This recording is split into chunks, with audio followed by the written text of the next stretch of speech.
प्रोमोमध्ये तुम्ही बघितलंच की सूरज आणि पॅडी दादा या दोघांच्यामध्ये वाद घडलेला आहे, पण असं काही झालेलं नाही आहे। ही फक्त एक कम्फर्टची रिहर्सल चाललेली होती आणि त्याच्यामध्ये सूरजने चुकून एक शब्द बोललेला होता, त्यावर पॅडी दादा त्याला करेक्ट करत होते, पण ते सूरजला थोडंसं लागलेलं होतं आणि हे सगळं चेष्टा मस्करीमध्ये चाललेलं होतं। त्यामुळे परत सूरजला अंकिता इकडे बेडरूम एरियामध्ये समजावत होती की तू जर असं बोलतोस तर काहीच उपयोग होणार नाही। उद्या उठून कोणता तरी गेम असेल, टास्क असेल, त्याच्यावरती तुझ्या बाजूने कोणीच उभं राहणार नाही, त्यामुळे तू असं नको बोलत जाऊस आणि प्रत्येकासोबत प्रेमाने राहा, असं अंकिता समजावत असताना सूरजचं मत असतं की मला पण लागत असेल ना तर पॅडी दादा त्याच्यासाठी काहीतरी घेऊन येतात, पण सूरज म्हणतो की नको आहे मला ते, आणि तो अक्षरशः त्यांच्या पाया देखील पडतो, म्हणजे हात जोडतो की मला नका देऊ।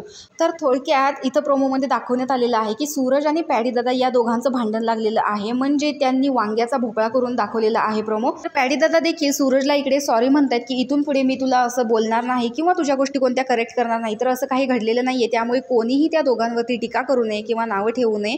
तर अशाच पद्धतीचे नवनवीन अपडेट्स पाहण्यासाठी आपल्या चॅनलला सबस्क्राईब करा। तोपर्यंत बाय।